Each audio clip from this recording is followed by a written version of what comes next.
Welcome everyone to Legion Gaming. I'm your host Donnie, and as always, I'm joined by my club co-host Dusail. Hello everyone. And today we're joined by two very special guests that we haven't had in quite a little while. We got Randall.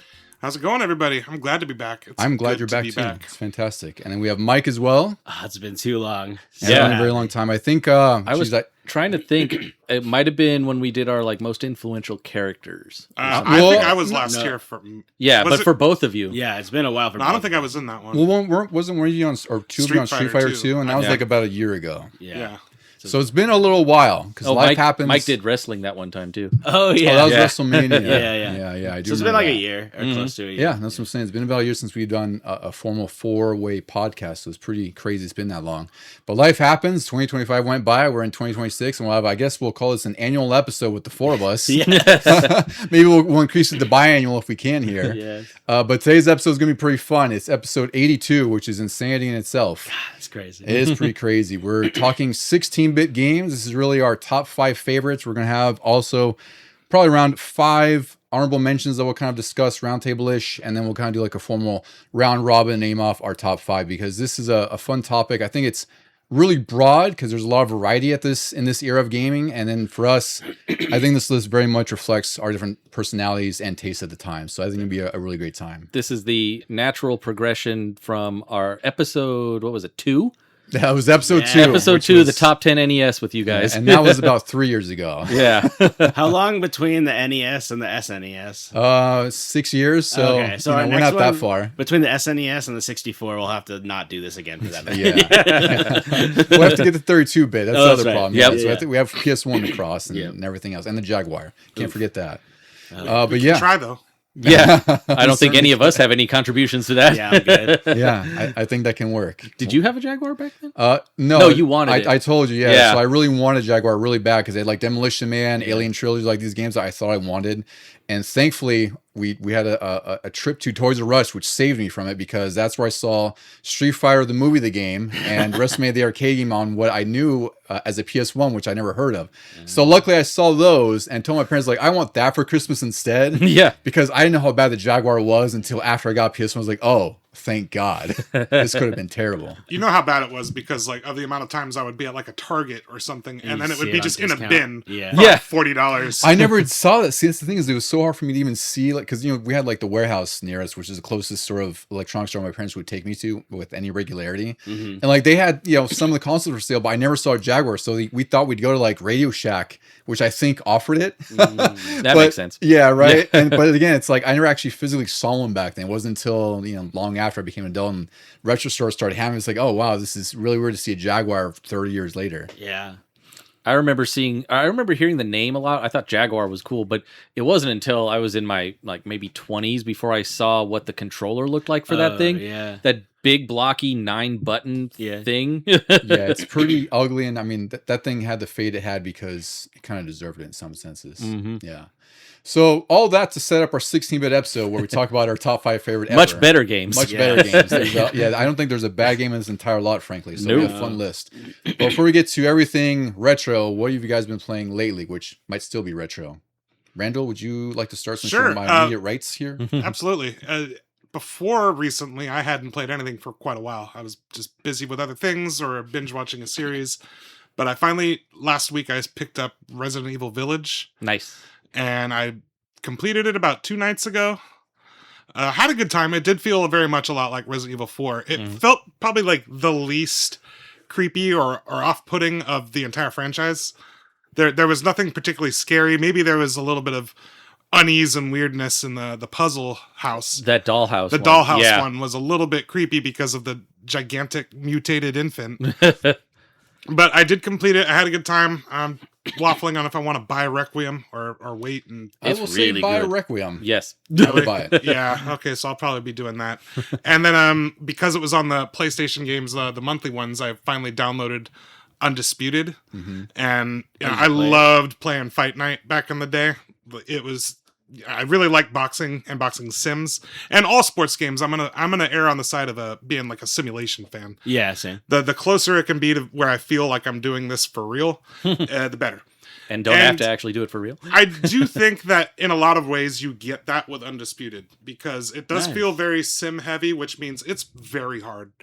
And if you're not disciplined with like the punches you throw, you're gonna tear yourself out like instantly, and your opponent's gonna pick you apart. I remember I was talking with Don about it, and like I said, it can be a little frustrating, but like it kind of challenges me, and I like that. However, there are certain things like the blocking, like I really don't like that. Really tough. I think defense in this game is pretty. I don't want to say terrible, but it's less than ideal because it's hard to block low, which sucks is because I use the right stick controls, which I have problems with that as well because it's not like my expectations of what Fight Night was. But you have to hold R2 and then hold down on the right stick to block. But if you're not careful, you might actually throw a punch, which leaves you open. So it's definitely not.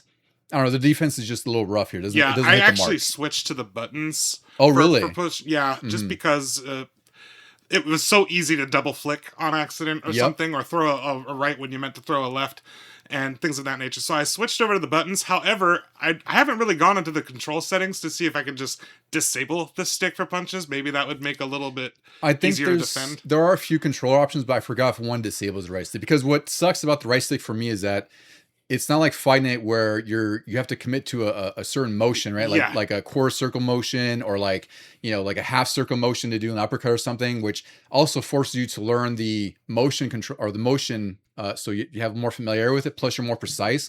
With Undisputed, it's really just it maps the buttons to the directions on the stick. So it's a little bit less immersive for me. And it's also just kind of clunky in that regard because it's just like you're trying to hit diagonal down right, but you might hit right, which gives a hook instead of an uppercut. So it's like you have more missed hits, whereas with Fight Night it kind of mitigated that with the motions on the right stick. Yeah, the whole gameplay feels a lot more scientific because one thing that's really important is your movement, not just the way you move like to try to dodge a punch, but like how you're moving in the ring. Are you gonna slip a punch or this or that? You're trying to get different angles on the other fighter, and it's really hard. It's a steep learning curve, but I'm at least encouraged to keep playing it. However, on the negative aspects of it, this might be the worst commentary of any sports game I've played of this, like, I don't know, the last 10 years or something. Like, you go to the end of the first round, and you had a pretty even round. Like, it was, okay, maybe the opponent won, maybe I won. And then they'll be saying, like, oh, yeah, after that round, he's got to be thinking knockout here. And like, dude, that's the first round of 10. And then, like, maybe rounds 2 through 6 all start with the guy saying, well, you know what I say, if it ain't broke, don't make changes. Like, so you just hear the same things over and over. It's almost like the WrestleMania, the arcade game commentary, where they just recorded some lines. They had like 10 lines that they could rotate through. That's it. There's no actual conversation or anything, and it's just a really weak track. So I'm appreciative of career mode right now because I'm in the little bum fights, so there is no commentary. I'm beating all sorts of different boxcar. Boxcar Joe, Boxcar Jim. That sounds like a good time with them. And then one that's actually going to be an honorable mention. I did throw it on last night to try and see if maybe it was going to crack my top 5, and I played it was on the Sega CD because I wanted to hear the soundtrack better. Was Echo the Dolphin. Nice. And wow, that game is still incredibly hard. Yeah. Like, what were they thinking? I get lost in it all the time when I played it as a kid. I play it for like 10 minutes through the first level, and then about another 10 minutes in, you're like, is there a point to this game? What am I doing? I'm just rescuing other people's pods, or other dolphins' pods. Yeah. They're not people. All right, Mike, what have you been diving into lately? Literally nothing. That's fine. It's what's funny is I'd like to say that isn't true, but it is very true. Okay, so I played a couple of games. Overcooked 2 nice. on the Switch, which is great. Party game. If you get really into it, and then like you start getting angry irrationally at the people who are like doing poorly. Do you have that? So like a real downloaded? kitchen. I don't even own that. That was the Game Pass game I played way back. It's a great game. Man. That briefly crossed my mind about today. Like, it's if we're fun. going to be playing games, it would be fun to play with this guy. He's gonna get flabbergasted at some point. I've played it. He's played before. It's a lot of fun. Yes, chef. So that Mario Party. What's the newest one that was on the Switch? I think it's Super Mario Party Jamboree. Jamboree. That's really fun. And like, I love that game because, God, you can be like 8 and you can be 60 and you can like figure out how to play the game, and like you can just have fun with your friends on a video. It's really very few video games I feel like are like that like bring all age groups and all Yeah, and make skill it levels. accessible and not really. Yeah. Yeah. Because even if you lose, like you're having fun playing the game, and there's like a random chance that you might win, even if you're terrible at the game. Well, yeah, that's the thing. I always gets me mad. It's like last time Deuce and I played, I worked really hard to get 4 stars, really hard. Deucey will at least confirm that part. Yep. And at the end, there was just a cacophony of nonsense when people were awarded stars for doing nothing, getting coins. Both PC or CPU players found a star randomly on the board. Ugh. I found a star randomly on the board, and then And I'm here making plays to get 4 stars with money. that was probably the most stars I've seen passed around. We both had like 4, and the computer both had 2. Oh man. Yeah, And, it was, and like the time we played before that, like it took forever. First the whole game to get A stars. It's really funny how it could just go in both directions. But yeah, it's really great that you can technically, not do great throughout the game, and you still might win because it's like, well, you still hit like all these spots, or you did collect most coins out of everyone. So there's that cool that everyone can still have fun and still maybe win. It's probably one of the more inclusive games I've ever played, which is really nice, especially when you have like young kids and like older family members that you're constantly around. It's like really nice to be like, hey, we could all play this together. So we've done a lot of that, and then you know what I'll say every time I come on here for the past like 3 since I built my PC, just moving some armies around every so often. Do I do that. Those RTS. Yeah, every war so in sims. Total War. Like I got like a one that's going on for like 800 turns at this point. Of like Which Total War? this one, I have 2. I mostly play Empire, which is like, and I play it with this mod called Darth Mod, which it's really sick. And if you guys do play Empire, anybody who's listening, like definitely get that Darth Mod. It makes the game a million times better. Adds more realism to like the physics of the game. There's just like other little improvements that are great. There's more units. They do a really good job with it. So play Darth Mod on Empire, and then I play Napoleon too. And they're also Napoleon's all right.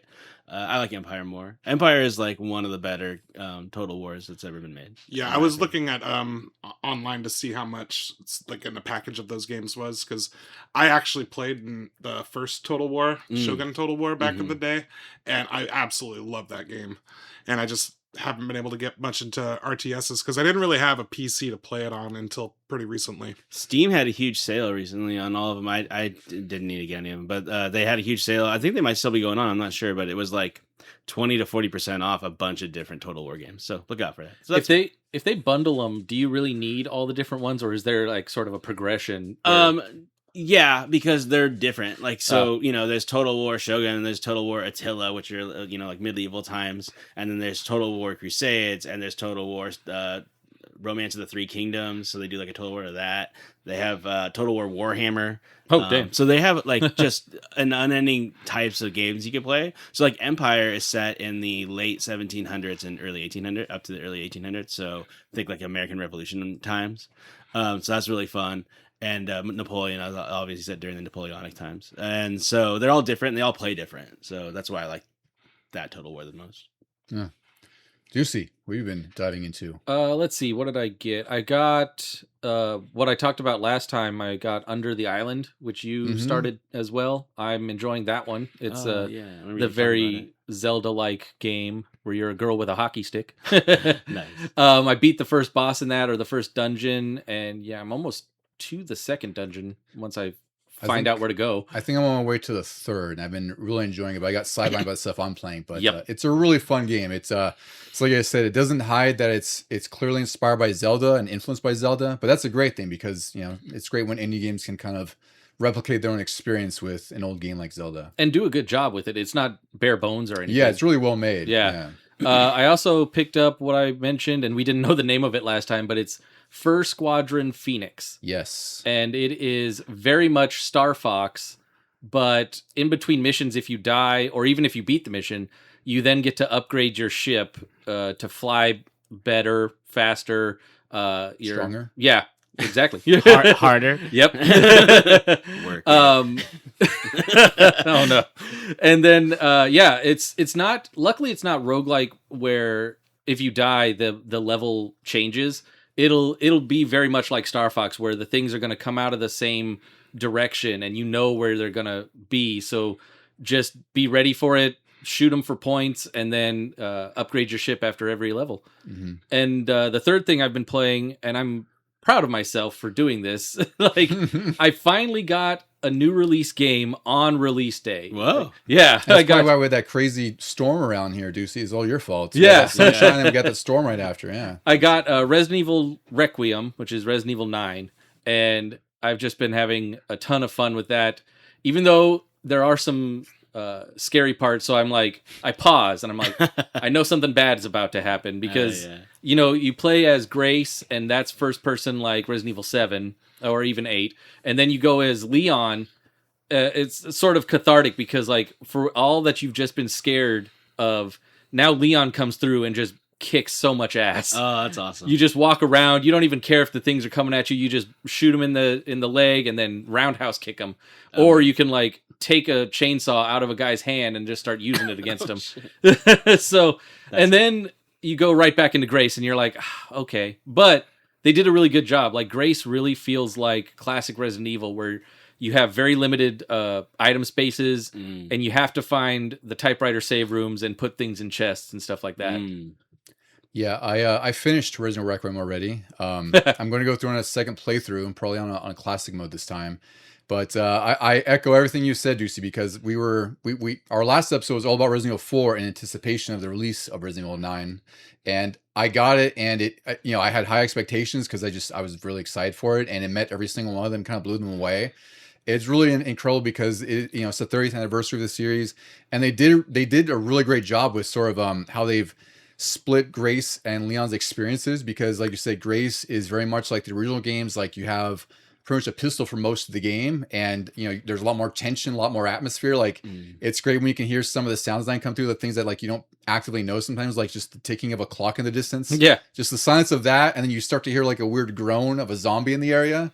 And then Leon's side is polar opposite. He's just a full power fantasy, and there's a little bit of Resident Evil 6 in some ways, but it is just so fun because both gameplay systems are fun to play, and of course Leon's like more fun because he just has so much more ammo, so much more weaponry.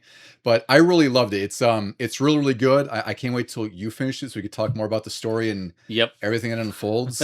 But it was really, really good. I basically played it all last weekend, and it took like, I think it was like almost 11 hours or something like that, and Vito took around 11. So you'll probably be a little bit around there, Ducey, I think. Maybe a little bit more like 15. I'll probably be more. I feel like I've backtracked a lot as Grace so far, just to, I find a key, and then I'm like, oh, I can actually go and unlock some stuff now. I did too, and I got a lot of the collectibles. Like, I think I missed 10 documents out of the whole game, and then I missed like 8 of those raccoon statues you could collect. So I still was able to, or get most of this stuff. And I know there's like a hidden puzzle after you beat the game that is like people are trying to discover and figure out. I've seen like YouTube saying like, oh, somebody discovered or finally beat the final puzzle, or something like that. Apparently there's some really obtuse ways to for the solution, because like there's an item I got and I was like, what am I doing with this? Like, I can't throw it away. It's not something to discard. It's like, you can't use it. And I looked it up, and people said like it's part of some final puzzle at the end of the game, so I have to figure that out. It sounds pretty cool. Neat. Yeah. So I've been playing that quite a bit,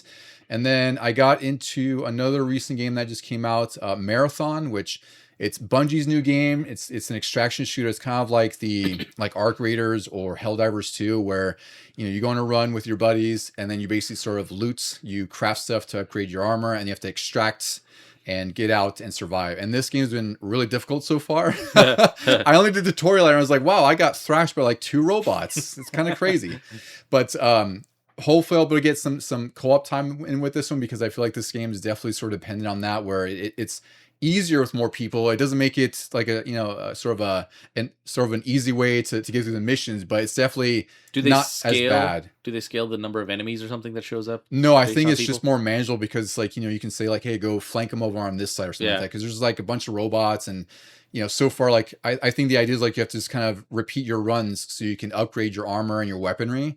And then at some point you'll be able, it's kind of like a roguelike in a sense, but not really. But it's like at some point you'll be able to progress and get to the next section. So I think that just is easier if you have more people, because there's more things to do. Plus you have more supplies to carry too between the two of you.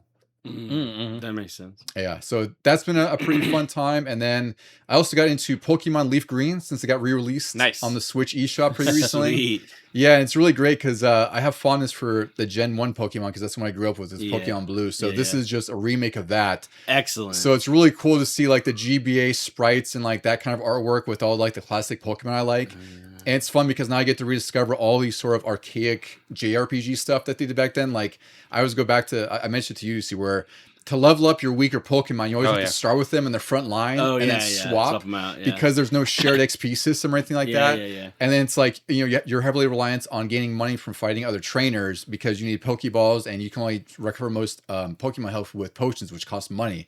So like, wow, this is kind of hard in the beginning because you don't have so much money. Like you're still trying to get your Pokemon leveled up, and it's like, it's pretty difficult because you have low level Pokemon and like, like bug type Pokemon. Yeah, which you're out in the grass fighting caterpillars for like 8 hours. Yeah. But it's great because it's just fun to kind of rediscover stuff I've played like 27 years ago, except in a newer light. Granted, this remake is 22 years old, so it's like there's there's more distance between that remake and us versus what the remake had on the original Pokemon. So it's been a fun little time. I know. I think Deuce, are you getting it? You said you're getting. Or no, you have red green the carts, right? I have the red cart. Yeah, the red cart. Yeah, so.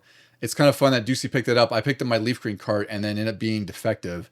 And I just didn't buy it again. And then they're like, hey, we're just releasing one of these shops. So I guess I'll pick them up for $20, whatever it is. All right, guys, let's talk about some 16-bit favorites.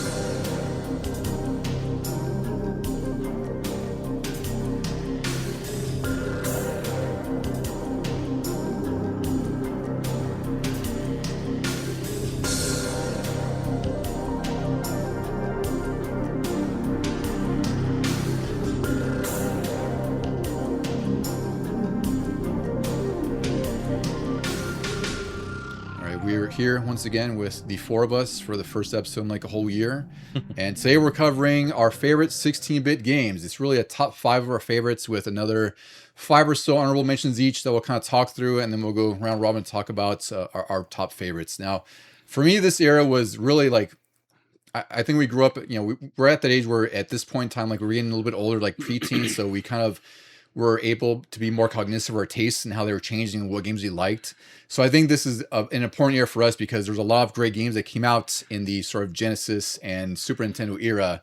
And I think it helped form our tastes basically for the rest of our gaming lives, more or less. I think this was the first time where I actually got excited for a game. Well, second time. Like the first time I got excited was when Darkwing Duck was announced for the Nintendo.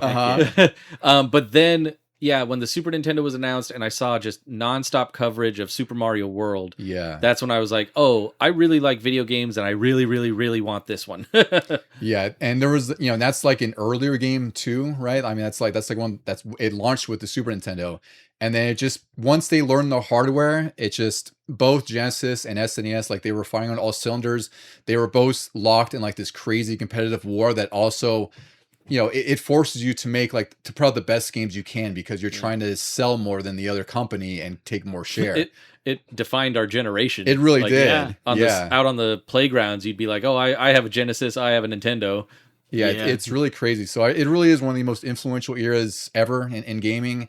And it's also one of the most significant. So that's why I think our list will be really fun because we have a pretty diverse list. There's definitely some overlap, which is to be expected because we grew up on some of the more awesome games that we're all keen on at the time. But not as much as you think. There's a lot of diversity. There is. Yeah, it's really great. It's also like, when I look at these lists, I'm like, I can see that making sense for everybody. So it's pretty reflective of our own tastes and personalities. So Randall, would you like to go through your honorable mentions? Sure. As we discussed earlier, Echo the Dolphin was on there despite its incredible difficulty. It looked and sounded amazing. So it had this really weird atmosphere to it that does not match up with what you would think would be a children's game. Yeah, not at all. So it was kind of a fascinating game, just incredibly difficult, and I have no idea why they expected a young child like me to be able to get very far on it. It took me forever to even learn that there were aliens involved in that game. Yeah. Oh, yeah. I couldn't get far in that game. That was like one of the earlier games I got on the Genesis, and I loved it for the same reasons, Randy, because it was really cool. It looked really nice too, but I got lost so quickly in that game. It's really difficult. Plus, I had read later on that I don't know if it was one of the programmers or designers said it's like the whole, it was the common thing of the era where they purposely made it more difficult to sort of combat rentals, and it sucks because when you own it, you still want to finish it. Yeah. Not to mention you didn't have as many games to play at any time. Yeah. So you would just keep going back to this, getting just a little bit further until I got to a point where I just couldn't get any further. But what was cool is that soundtrack ultimately kind of inspired vaporwave music. It kind of did. I could see that. Yeah. Okay, so next I have A Legend of Zelda. A Link to the Past. This could have very easily been 1 or 2 if I had a Super Nintendo back then and owned the game. This is one that I only went back to and played during COVID. Yeah. And it is a phenomenal game. It's probably my favorite Super Nintendo game, potentially. Then my favorite sports game of that era, and probably the first sports game I actually was pretty good at, is NHL 94. Mm-hmm. It's one of the more iconic sports games ever, too. Mm-hmm. Yeah, it was a really fun game to play. It wasn't complicated for me. I could play it with or against my dad. It was just all around solid game, and it could have very easily been in my top 5. What recent one went back and did those retro graphics? It was I don't know if it was years ago, 22 or 23. I forget which one, but it had it had NHL 94 graphics or 95 graphics. But with updated rosters. It was a pretty cool gimmick. It was really cool. Yeah, Madden did that too, like in 2009, where they had like Madden 93, and it was updated rosters because I think it was like some anniversary or something like that. Yeah. I also had Streets of Rage 2. I never owned it, so that's probably why it's not in the top 5, but it was probably my favorite beat 'em up of that era. And then to round out was a World Series Baseball, and also I guess I'd throw in like RBI Baseball, because those are like the 2 baseball games I remember having on the Genesis, and I did play both of them a lot. And the World Series Baseball that I most remember is on Sega Saturn. Ken Griffey Jr.? I didn't have it. I didn't have I think you would really like that one back then, because even I like that one. I'm sort of the benchmark for baseball or sports games. It's like, if I loved it, you probably would have liked it even more. That World Series one for Sega Genesis was pretty sweet, though. It was. Yeah. It was a big step up. Yeah. I just recently learned that World Series Baseball was a sequel to a Game Gear baseball game that I had all my life. Oh, really? It was called just the Majors Pro Baseball. They didn't have the MLB licensing, but they had the Players Association. So you had all the real players on fake teams. Yeah, that's weird. That's always usually the other way around. Yeah. Right? And so it was really fun on Game Gear. My dad would play it a ton. And then just recently I was like, I want sort of a newer version of that. And then I realized I got World Series Baseball, I want to say 95 on Game Gear. So good. And I was like, oh, this is exactly how I remember it. But now there's like real teams and stuff. Yeah. So it's a really good game. Yeah. Fantastic honorable mentions, Randall. I approve. Mike, would you like to go through your list? Yeah. Mine is you got some pretty good ones on here. Mine is pretty Sega Genesis heavy for a lot of the list. I owned it, like Randy. I only owned a Sega Genesis. So those are the games I played a lot. So just know that going in. So the first one is Comic Zone. I love this game. Yeah, it sucks and it's great at the same time. If that makes sense. Like, is that a good way to describe it? Yeah, I mean, the biggest reason it sucks is because it is so brutally difficult, and you have one life to get through the entire game. That's really the biggest thing that sucks about this game. As a kid, it's the most heartbooking game you'll ever play, because you're like, what? They turned comic books into video games? This is amazing. It has this gorgeous comic style that it looks. I mean, it fits perfectly with the Genesis, because Genesis has like that grittier. It's 90s comic book, and then each, the game's divided up into panels as well, so it's like he'll break the fourth wall in a sense to go over it, and like I remember renting it, being so excited. Plus the soundtrack was really incredible. Like this is one of my top Genesis games for sure too. And it's such a bummer. Like you said, it's perfect to say it's a heartbreaking game, because you love it so much, and it's just the game does so much to make you hate it because of the difficulty. Yeah. And speaking of other Genesis games, Vector Man, which was kind of in the later life of the Genesis, I think. I think it was like 95, 96, and then Vector Man 2 was even later too. Yeah, and both pushed the hardware basically to its breaking point, which was great, and that you could see in the game. And there's the gameplay itself is a little mundane, but the graphics are amazing. And it's kind of like Contra in that sense, where it's just like you can shoot in 8 directions, and it's a pretty heavy shooter, but it does look great because it looks almost 3D, which Genesis wasn't the best at. No, it was kind of their answer to Donkey Kong Country. It was at the time, absolutely. And I do remember I always wanted to play it at like Toys R Us kiosks and stuff, but I also found it kind of hard. I was about to say that boring, exactly. And it's really difficult. Yeah, it's the same with like Comic Zone. It's those rental rental era where like they're like, we want you to suck at this, so you have to keep buying it or renting it from us. Yeah. Okay, so then that NBA Jam, which it was a jam, and I actually like it more on Super Nintendo. That's interesting, because I love the NBA Jam TE on Genesis. That's my favorite version of the 16-bit ones. Yeah. They're both really good. They are. And that game is just amazing. And it was one of those games that you just want to... But I'll say I remember playing it more in the arcade than I do at home. So a little different for me, but I loved Love that game. Love playing that game. I remember it was one of the few that I think I played it with a multi-tap. We actually did some 4-player sweet on Super Nintendo with that. That would have been great. And then last is a classic that just barely didn't make the list just because I'm a hipster, basically. And that one is, I did kind of what you did, Don, where I did Super Castlevania and Bloodlines. Yep. So similar. Yep. And it's hard to pick between both of them. I can solve them because it's like that. Ultimately, Super Castlevania is better. It's a better game. But Bloodlines is surprisingly really good.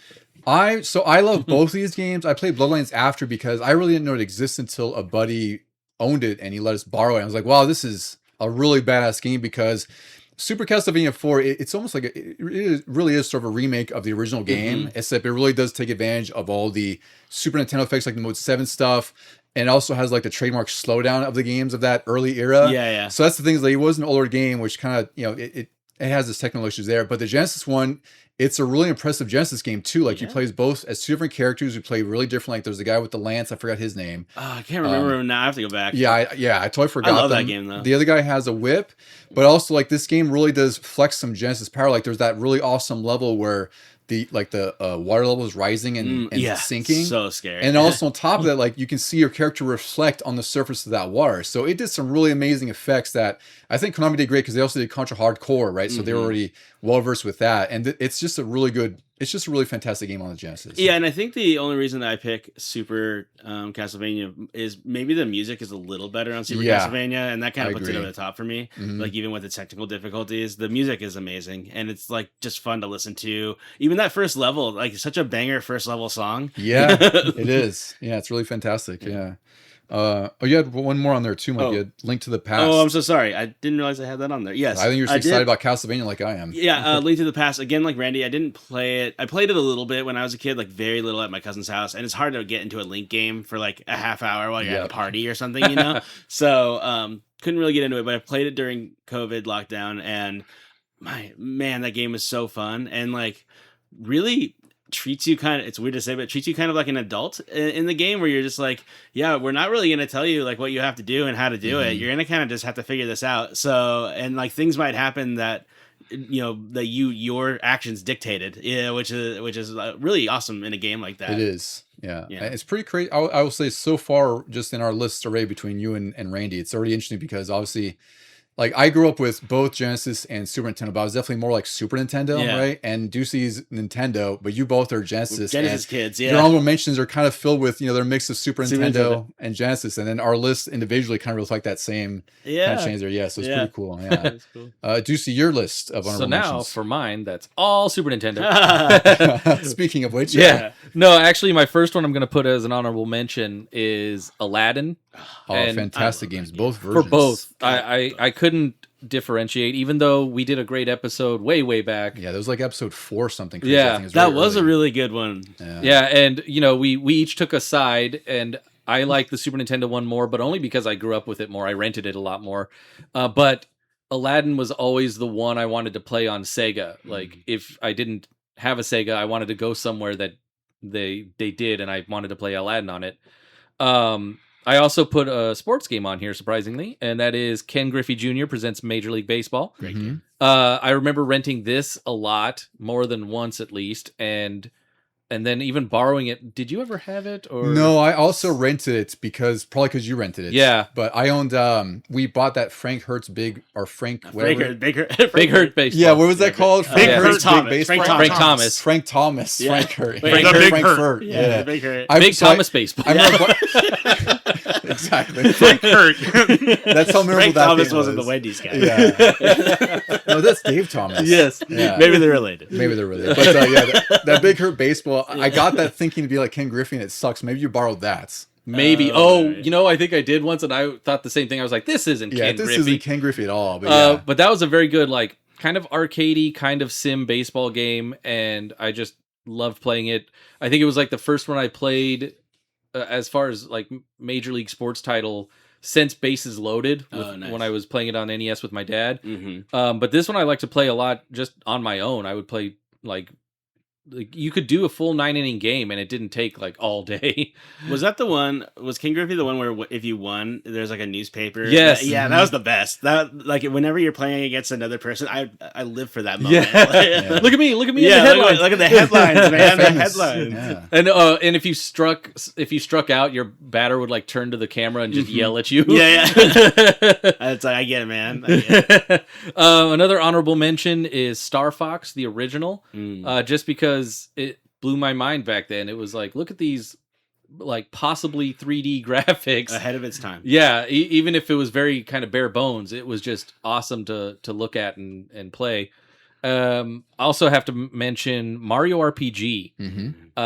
This one, I know Final Fantasy VI was out, and I played that a little bit from friends. I would borrow it, but Mario RPG was probably the first RPG I beat start to finish.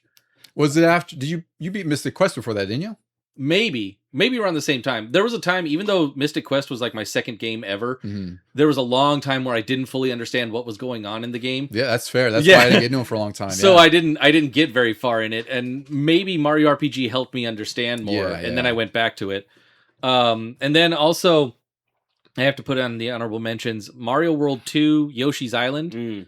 That game is gorgeous, and it started my love of all Yoshi games. Yep. Yeah, really, really amazing sequel. And it's funny how like Yoshi games today still use a lot of what they had back then, like the hidden red coins, the flowers, throwing eggs at people. Yeah. Really, I think that game's a little bit more influential than most people get credit for whatever the reason is, but it's really, really good. And a interesting use of the FX chip because Star Fox, that was all FX chip, and then Yoshi's Island was like, we'll do a traditional side scroller with graphical enhancements, like a cutesy, charming art style. That's really fantastic. Yeah. All right, guys, my list here, I have some painful ones on here because I think we kind of talked about how this was a difficult list to put together. And there's a couple on here that would really be, I could say they're my top 5 X games because they really are in some way. But the way I curated my list was it's partly what I grew up with and also the impact it had on me and also like, where it was in my life at the time and how playable it still is. So on my list, I have Sonic the Hedgehog 2. That's a very, very iconic sequel, one of the greatest sequels ever. That could have gone on mine too. Yeah, it could have gone. Yeah. It could have gone my top 5, and it's just this. Everything else that's on my top 5 just eked it out just a smidge. Really, really fantastic Genesis game. Another big one for me that was one of my earliest Super Nintendo games was Teenage Mutant Ninja Turtles: Turtles in Time. That could have also gone on my list. Yeah, I was a huge fan of the arcade game that I rarely could have access to, and then like only one of my friends had the arcade game on NES as well. So like it's one of those games that I was always dying to play, but never really had access to because I had the original Ninja Turtles game, which I did love, but it's a brutal, it's a brutal experience compared to the arcade ones. So when I got Turtles in Time, I was like, I don't even know what this is, but I want it because it's Ninja Turtles, and it's just one of the best Super Nintendo games. It looks incredible. It's a really great condensed version of the arcade version. I think it's actually much better than the arcade version just because of the music and the levels. The levels are better. Yeah. Throwing things at Shredder. So it's one of those crazy cases where... Much better than Hyperstone Heist too. Absolutely. I agree with that. Yeah. Oh, And Turtles in Time with Super Nintendo is one of the crazy instances where you always want that arcade experience at home, and it's really rare that they would beat the arcade version, and this is one of the rare instances that it did. Yeah. The next game on my list that we talked about was Castlevania Bloodlines and Super Castlevania 4, which we covered just a little earlier. This one was brutally painful to leave out of my top 5. It's Super Metroid. This made sense to me though because back then you wouldn't have had it exactly, on your list. And that's exactly why I didn't put it in my top 5 is because once I discovered how to actually play this game, it quickly became one of my favorite Super Nintendo games, but it was really hard for me to get into at the time because I borrowed it so many times from Ducey because I loved the cover, I loved how it played, I loved everything. It's just I would hit a wall. I'm like, Ducey, I have this guide. I don't understand what I'm doing wrong. Oh, you got to flip to that other page. Yeah. Then I watched him go through, and he's just like, he just busts on through like it's second nature, right? So I discovered this game a little bit later because once I did discover it and was able to beat it, I was like, wow, I freaking love this game. I've beaten it a handful of times since then. And then the last game on my list, also just barely out of my top 5, is Donkey Kong Country. I'm surprised about this one. I was surprised about it. Yeah, but again, like number 5 on my list is really, there's a reason it's on there too, which I'll get to when we get to it. But yeah, Donkey Kong Country is one of my favorite Super Nintendo games ever. And we did 4 episodes on Donkey Kong between Donkey Kong Country 1, 2, and 3 and DK64. But I especially love Donkey Kong Country 1 just because that's when I played the most. And that's the one that I felt like, even though most people would say like Donkey Kong Country 2 was the best, I still feel like 1 was my favorite for the longest time. Yeah. It's really, really good. You can go back and just play that a little bit at a time, more for fun than 2. It's one of those games, like I always tell you, Ducey, it's a comfort game where it's like I can just dive in, I can chill out for a little bit. It's familiar. It's, the difficulty's just right. It's just a really fun game to dive into at any point. The dopamine just goes straight to your brain when you're playing. It does. Yeah. Just like Barney Gummo says, just hook it to my veins. Yeah. Yeah. All right, so now we get to our individual top 5, which will be even more fun list because we left a lot of great games off our list. So we'll see what we have for these. Randy, would you like to kick us off with your number 5? Sure. My number 5 from 1992 by Electronic Arts. We have Desert Strike: Return to the Gulf. Let's go. I love these games. Let's- This series is so good. Was that the one in our couch? or That's was the one. That was the one Yes. that our couch gifted us. Exactly. One. So Deuce and I used to live together, and we had a couch. Did we get it? Did We got it from Randy. Randy. Oh yeah. Yeah. So Randy this gave might us- be Oh, his- this might have It been can't his. be, though. It would never left my house to get to this house where that couch was from. It's so funny. But then one day, like, we opened the couch up because it was it a recliner or No, Oh, you it was just the cushion. It just like dropped out of the. Yeah, so instead of Yeah. instead of finding change like normal people, yeah. We've had Desert Strike 20 years later. Deuce is like, I have a Genesis. yeah. Fire that puppy up. No, he didn't have a Genesis at the time. Not that at the time, yeah. Yeah. But yeah, this was a really fun game. It was you played as a helicopter and you had various objectives you had to do. I believe it's only one level. No, I think No. there's a few missions in there. Is yeah. there? Because I felt maybe I'm wrong. I felt like it was one level because usually it was hard for me to get Yeah, past I never it. got past the first Yeah, level. That's That the makes issue. sense. So like you would have to rescue MIAs, destroy enemy personnel, destroy enemy weapons, vehicles, all And that you had- stuff. Satellite dishes, You had the airfields. winch, right? You could pick Yeah. up Yes, you could barrels, pick and up explosives, fuel, Yep. and ammo. Did People. you have to land to get the people, or did you? You had to No, drop you- them you off at a drop- landing zone. Yeah, and Oh, you had okay. like a little thing that came down and got him. Nice. Yeah. Yeah, because you can only load so many people in the helicopter too. But yeah, this Yeah, I think it was love up to this 6 series. people. Yeah, I always hate that they never continued this. Unfortunately, I think they stopped like on maybe PS2, and even then I heard those weren't good. I think it might have been PS1. They had one on PS1 for sure, and I think PS2. It was Well, like they had- Urban Assault. Well, they had Well, like Nuclear Jungle, Strike, yeah. and they had a couple others. Yeah, Yeah. but Urban Desert Strike. Strike on the Genesis is really, really good. It's also a really nice looking Genesis game. Yeah, I fired it up last night and I was disappointed about the lack of music. So it's a pretty quiet game. Uh-huh. Mm-hmm. But gameplay wise, it's fun. It's still a challenge. It's a very difficult game. When you control the helicopter, it's not going to exactly go in the direction you're putting it. You're trying to control which way you're turning the Well, helicopter. you're at an for it awkward to go. axis because Yes. it's a sort of an isometric tilted view, and then you have your 4 cardinal directions. So it is a little bit weird and wonky to. And that is orient how a yourself. helicopter would operate Yeah. anyway. Yeah. You can't just It doesn't turn stop right, on a like- dime. Yeah, Yeah. exactly. It actually worked out in its favor in that regard. Yeah, so it's been a lot of fun. I am gonna probably go back and fire it up again and try to at least beat the first mission. Yeah. Yeah, I owned it. I owned it when I was a kid, and it was it came with my Sega Genesis. So my dad, one year for my birthday, just gave me a Sega Genesis because I'm pretty sure he forgot it was my birthday. Oh. No, I'm just kidding. But no, he gave me a Sega Genesis, his Sega Genesis for my birthday, and that was one of the games that I got was like Desert Strike, and I played it all the time. Yeah, I really like this game. It was one of the ones I rented back then, and because my dad really liked Chopper Command on Atari, so he's like, "Well, Desert Strike sounds cool." I was like, "Wow, this game's really badass!" And yeah, they made a few of them, and yeah, I really, like I said, I really wish this series would Wasn't come your dad back. also like into Airwolf? He was in Airwolf. Oh, yeah, Airwolf. but that had a what great a theme. I show. love Airwolf themes. That had its own game too. It did on the NES. Yeah. I never played it, but it also has a great digitized version of the Airwolf theme in that game. Nice. It's a shame they didn't cross over like Desert Airwolf Strike or That'd been something. great. Well, some fan can do it now. There's technology to support that. Yeah. Mods. Mike, you're number 5, which I think is a fantastic choice because I do love this series. Yeah. I was really thinking when I made my list, like, what, not so much maybe the best ever, but like what were the 5 most enjoyable or 5 most important 16-bit games to me. So Splatterhouse is one of them.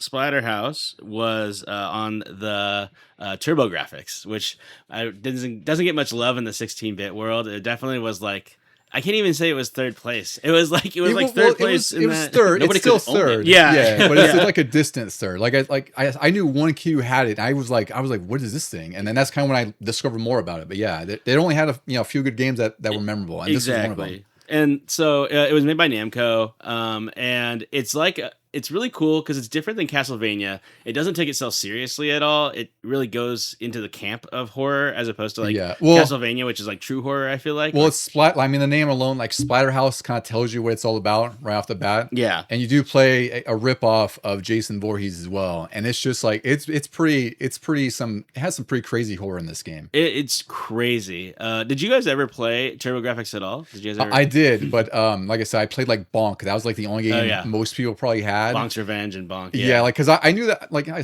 say friend, but it's like I knew that kid from school, and like that was the only time I hung out at his house, and he had a TurboGrafx, and that's the only time I had played it when I was a kid. That was the same with me. I had my cousin's neighbor had TurboGrafx, and we'd come over, and we're like, so you could only play for a little bit on, because you're just there for an hour or two. So Splatterhouse was the one that everybody wanted to play because you got brains exploding. Yeah, it was one of the most violent games that pre-Mortal Kombat too, as well, right? Like it's pre-Mortal Kombat controversy. 88 it came out. Yeah, it's pretty nuts. It was that intense. Yeah. So it's an older game too, and it's how many remakes has it had since then? I know. So there's one. Remake. There's a 360 PS3 one that came out around like 2010, 2011. That's like that's like the last one. Yeah, and that game was. It wasn't that amazing. Like it was fine. Like it's just over the top gore. It has a lot of like sort of metal from the time, like metal music. Oh yeah. There's still like you can collect stuff about like his girlfriend's wearing like these like lingerie and crap like that, like these little cards. So it's like they really tried to make it like it was from back in the day, but it's like it didn't really hit the mark. That's so funny. It's fun for what it is. I enjoyed it because it's just a big old arcade mess. Yeah. It also had 2 sequels? Yeah. The Genesis got both of those. I have Splatterhouse 3 and that game just also looks really cool too. But this series is just such a fun and nonsensical series. Yeah. It's really great. And I felt like you got to give TurboGrafx 16 some love in the 16-bit era. So yeah, I mean I've been like a Super Nintendo or Genesis, but I do have some cool fondness cartridges. for it. It was just too expensive, but it had like cool cartridges because they were like square. They were like cards. Yeah, they call them Hue cards, I think. And like we didn't get it. Like I found a copy, but Japan got like a port of Street Fighter 2 Champion Edition on it too. So it had some cool stuff. It's just. It's really hard to compete with Genesis and Super Nintendo at that time. Yeah, exactly. It just wasn't going to work. Exactly. Ducey, you're number 5. My number 5 is going to be probably pretty low for a lot of people's ideas, but it's Zelda: Link to the Past. Wow. And I had to put it on here because I remember back in the day I would borrow it from anybody who had it, and I never beat it back then. I don't even remember getting too far into it. I think I got to the Dark World like once back in the day. But luckily I had the Nintendo Power because like you said, Mike, they really didn't hold your hand. For the first part, they would be like, here, I'm going to mark your map. And then after that, it was like, okay, there you go. Mm-hmm. So luckily I had the Nintendo Power for it that did a lot of good step-by-step for the first few dungeons. And I had to put it on my list even at number 5 because in the years since, it has become one of the games that I replay the most, even if I don't beat it every time. But it feels like Super Metroid to me, where I'll just play it, I'll remember all the sound effects and where to go, and sometimes I can do the first 3 dungeons like faster and faster each time. And I really am interested, if I ever build a PC, I want to start getting into like Zelda randomizers because it just feels like perfect fit for this, more so than Ocarina and Majora's Mask and stuff. Yeah, like this is the one that you can easily go back into and just play however you want to play it. Yeah, that was the crazy part about it. With the intimidating part about that game is that you could get lost, like you could, or like you have to go, oh man, I have to go back that far. Yeah, oh man. And the other problem is like if you haven't played it for a while and you go back into your save file, you're like, I have no idea what I'm trying to do next.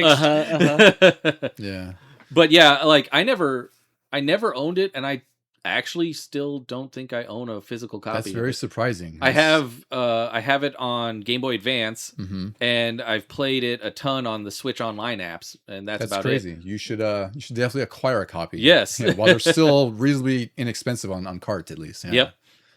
All right, my number 5 is the first game I've ever played on Super Nintendo, and this is really what beat Super Metroid out, only because of what it meant to me at the time. That's Super Mario World. My dad got me a Super Nintendo. Like I was still pretty young to where I didn't really know about gaming systems. Like I had the Nintendo, and like I didn't know there was a Super Nintendo out until my dad brought it. I think it was like for my birthday or something like that. And Super Mario World was a game that just completely blew me away because I was such a big fan of Super Mario Brothers on the Nintendo. And this was just such a giant graphical leap. And just the controller alone was tough for me to wrap my mind around because now there's 4 face buttons instead of 2 and, you know, two triggers on the top. And this game was just such a special game to me. And then finding out that there's so much to discover in there, like with the Star World and like there's 96 levels, there's secret exits. This was like just like Mario, like I'd never seen before, even more than Mario 3 was, which had a lot of crazy changes like that too, with the sort of the board game gimmick and all the things you could discover, like the whistles and all the secrets it had.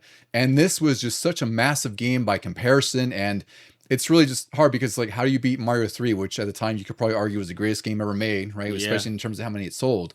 And Nintendo just absolutely blew out everything with Super Mario World. It was so freaking good. So I had to put this on my at number 5 at least because it's really what defined the 16-bit era for me. Like it was really that first sort of line in the sand saying like, yeah, that was the NES. Now this is what you can do with the Super Nintendo. And this was the first game that was really available at the time, right? Yeah. Yeah. Randall, you're number 4. All right, my number 4, we were actually discussing it on Mike's honorable mentions. That is Vector Man. So Vector Man, it came from Blue Sky Software, which they did a lot of those like Jurassic Park games. Yep. And They the did. other things. So they were really solid at great character models and everything. And Vector Man, as we were saying earlier, it did push the limits of what the Sega Genesis could do. This was a late in the life cycle, but it looked borderline like 32-bit, like those early 32-bit games. Yeah, where they have like the digitized sprite look kind of thing, where it's like they're sort of 3D but not like, yeah. Yeah, so this was a lot of fun for me. I don't remember it being, boring at all. But this was also one of the only games back then when I was young that was really hard, but I had an easy time with. Like, I did beat it on all of the difficulties. I remember when it came out, and it's still on the box that was like, play to win, because there was like a $25,000 prize for people who beat the game on the hardest difficulty. Whoa. And like called in. And you probably, kind of like take a put photo of yourself your into like a screen. raffle or something like Yeah. that. Yeah, there had to be like a photo of your screen proof of beating it. So I was always like, oh, I'm going to beat it. And by the time I beat it, I'm sure that contest was long over. Even though I do recall getting this pretty early upon release. Yeah. So yeah, this was a really good time. If you haven't played Vector Man, give it a shot. It's one of the more visually stunning games of the 16-bit era. Yeah, I think it's on the Switch Online app, isn't it? I believe so. Yeah. Yeah, it's a good time. They also made a sequel too, which is it's good, but it's just also just as difficult. Yeah. Mike, you're number 4. Yes. My number 4 was one that was one of Randy's honorable mentions, which was NHL 94. This is specifically for the Sega Genesis.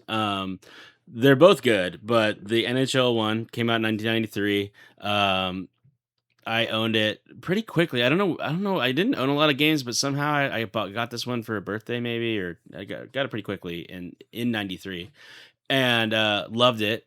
The reason why the Genesis one is better is it has a lot more speed, so there's a lot. It's way faster and smoother. The music and the sound effects are a little crunchier, which I think fits better with NHL. But the game in general is one of the greatest sports games ever created. There's a lot of reasons for that. One of the biggest reasons is that it introduced one-timers for the first time. Oh, wow. So which is something that you just That's like don't even think about. That's now. like a basic hockey thing. And so that you didn't have that, it would be all like pass. Get the guy gets it, waits a second, then shoots. This now you can have a guy loaded up, ready to go to shoot right when you pass it to him. So the goalies got destroyed in these games because of it. Yeah, One-timers are just I pretty much only knew how to score if it was a one-timer or if it was the wrap around the goal net spam. It seems like and there, if I had it on the right difficulty setting, if it was like an easy game, like I'm putting up 20-something goals on them. Yeah. It seems like the goalies were on like the old way of programming. They hadn't updated with the one-timers. There's a lot of like goalies like literally jumping to try like a soccer goalie trying to block your puck sometimes. But the graphics are great. The gameplay is smooth and fun. The interactions are fun that you get with like players and stuff. They have like a pre-game for each match where like these two NHL guys. I always liked when games included that back in the day. Oh, me too. I don't know why it just made you feel like you had to really get into this game. You're like, oh man, he's got 3 that's goals the coming. presentation like as a TV experience. Yeah, almost. it's like, Olin Nolan's got 3 goals going into this game. I got to keep it going. Got to make sure that he gets his numbers up. I'm trying to get his contract. So yeah, just overall great game. never duplicated, often replicated, but There you go. really good. Often imitated. Yeah, I think I saw a comparison thing recently about the SNES and Genesis version, and like surprisingly, the SNES was not like 60 frames. It was like very choppy and clunky. Just wasn't as good. Yeah. It wasn't as good. It's that blast processing. Is what it Yeah. is. Oh yeah. Dude, so you're number 4, which is Oh. a very expected entry. Yeah, maybe a little low if people for people who know me, but Yeah. I had to put it on the list. It's Super Mario Kart, Mhm. starting my love of all things Mario Kart. I played this a ton. Like I don't think, people say they put hundreds of hours into all these RPGs and stuff. I put that equally into just a simple kart racing game. Yeah. Amazing. That's amazing. I beat everything, 150cc, got golds on everything. I don't think they had mirror cups yet in the Super Nintendo version. That started in N64. But actually, I remember also being surprised that there even was a 150 when I got gold on everything on 100, because even Special Cup is difficult on 100cc. And then all of a sudden, this little green additional option popped up, and it said 150, and I was like, what? Yeah. So I went into that, and now though, these days, if I try to go back onto it, like on Switch or anything, I get my ass handed to me in the higher cups. It is the hardest Mario Kart to play. Yeah, so it could have easily been on my honorable mentions, but as I didn't have a Super Nintendo, my play of it was infrequent. But I loved playing the battle mode. Yeah. Even though I probably That was couldn't so race fun. it all because those tracks, they were hard to see what was coming. Let's Yeah. put it that way. So I would just be veering right off the road. Kind of difficult to control. I never got to play it enough to really get a handle of it. But the battle Yeah. mode was great. It's an all-around fantastic game. It's surprising how much I played this with a friend, because it wasn't 4-player. Even if you had a multi-tap, it wasn't going to be 4-player. And the 2-player, you couldn't do... I don't think you could do GP back then. I don't think so. I think it was just versus races. It was just versus and battle. And so we would do that a lot. And then we would definitely do battle mode, where we would just sit back and launch green shells all over the course and then just try to drive around normally. We weren't trying to attack each other. We were just trying to Amazing. It survive. was really just like dodge everything. Yeah. That's if great. you can. That's Yeah. great. But yeah, this is now when people are like, God, why are you always winning at Mario Kart? Like, yeah, it was because of this one. I had a lot of time on my hands.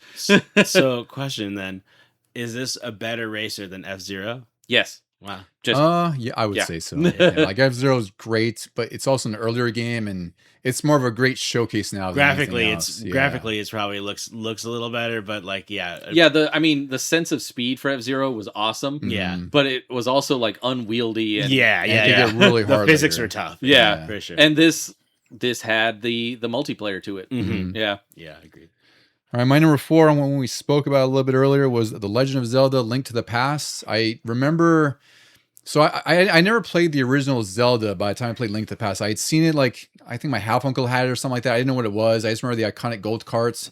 And then a buddy had Link to the Past. I just remember being pretty blown away by what it was, because I didn't really understand what it was. But it's just, it's like the same reasons you said. Just like the sounds, the dungeons, the overworld, everything just is just so memorable to me, and it's just so easy to get into at any time. It's, for me, it's always a toss-up of Ocarina of Time or Link to the Past for my favorite Zelda games, because I love both for similar reasons. Because Ocarina of Time is really just taking the Link to the Past formula and doing it in 3D, right? Yep. It has the same 3 opening dungeons. You have the 8 emblems you have to collect after from each of the dungeons, whereas, it was crystals and Link to the Past.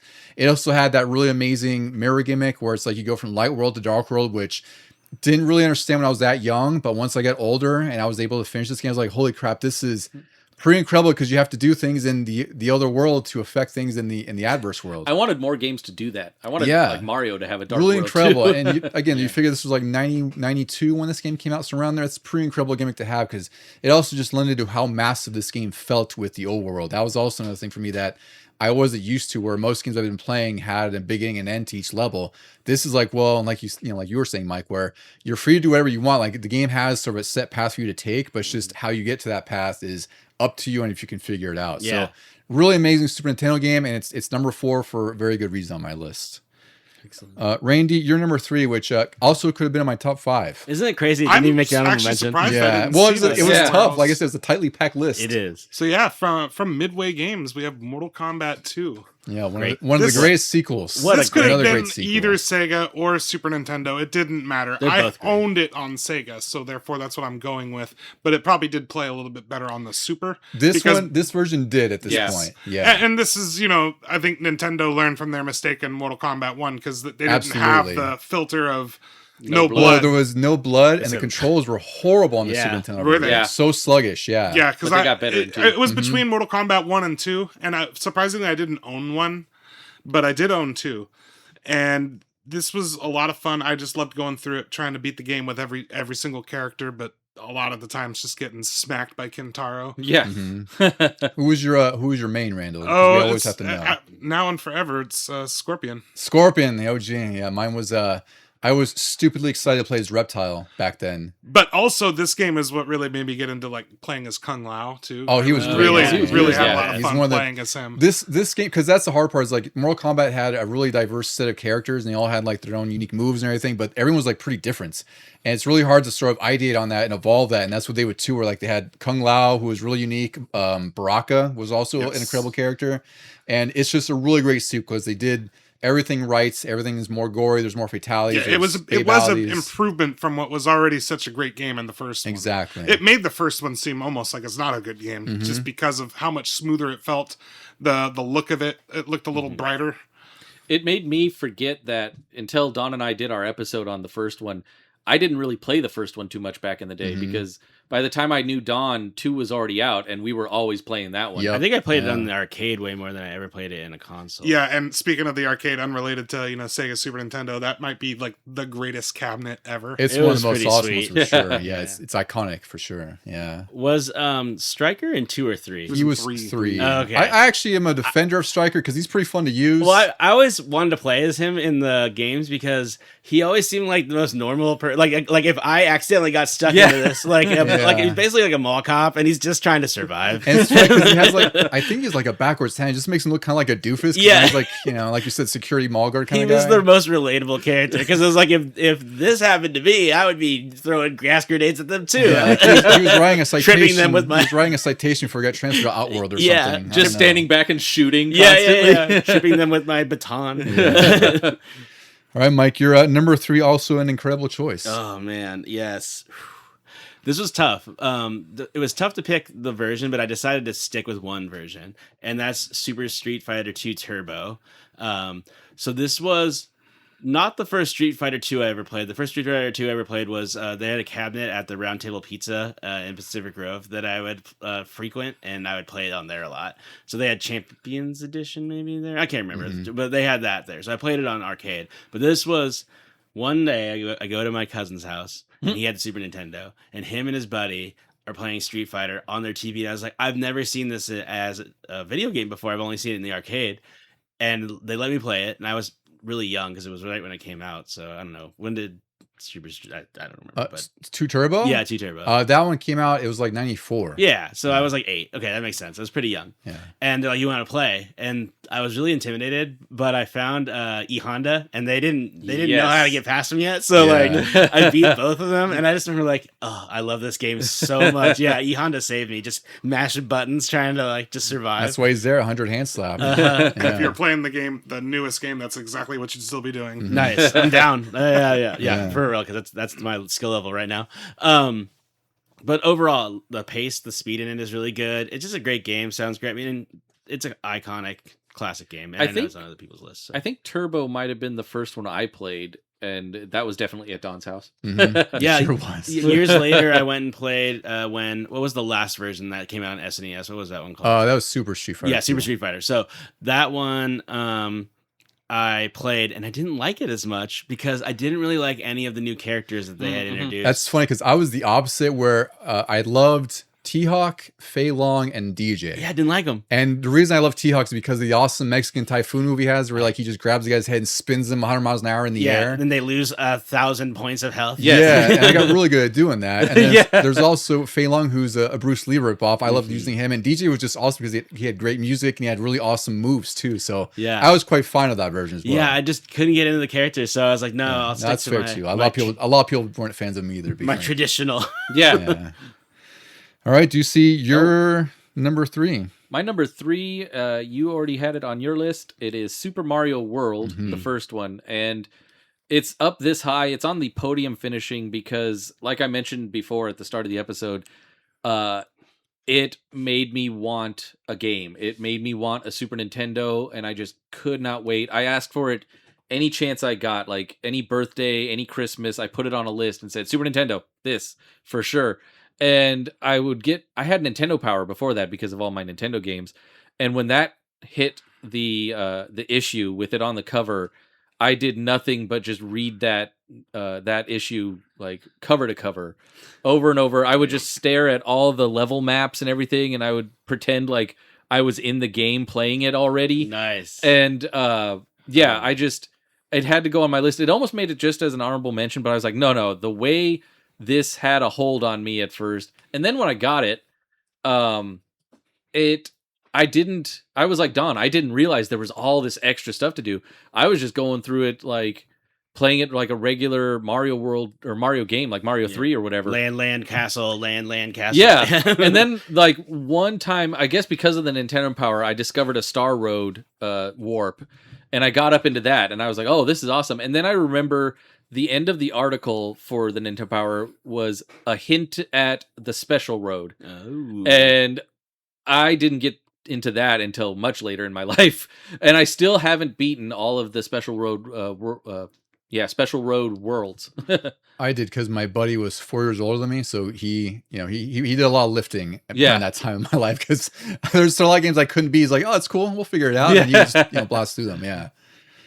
My number 3, so I'll say this, my top 3 is probably the most reflective of my personality and gaming taste. So for sure. Yeah, so this one is no surprise. It was our very first episode of the podcast, which is pretty crazy to think about, but it's one of my favorite Super Nintendo games. It's Mega Man X. This is one of my ultimate comfort games, frankly, because I could easily get into this and play through it in like an hour and a half, 2 hours, maybe a little less, depending on how badly or how much I try to rush and die. But this game just has incredible music. It's such an evolution of the original Mega Man games, which I grew up with as well. Like we always played 2, 3, and 4 because different friends had them, right? Yeah. But this was like, again, sort of that generational leap that I didn't expect from Mega Man at all. I remember renting this and I was like, holy crap. Like, for one, I was like, is this Mega Man 10? What did I miss? I heard of Mega Man 6, but it just was such a big difference from Mega Man, the original Mega Man games, but still Mega Man, because now you can have upgrade parts. The bosses were huge. They had these really great sprites for each of the bosses. The music is one of my favorite soundtracks ever, just across the board. Like all the music in here is really fantastic.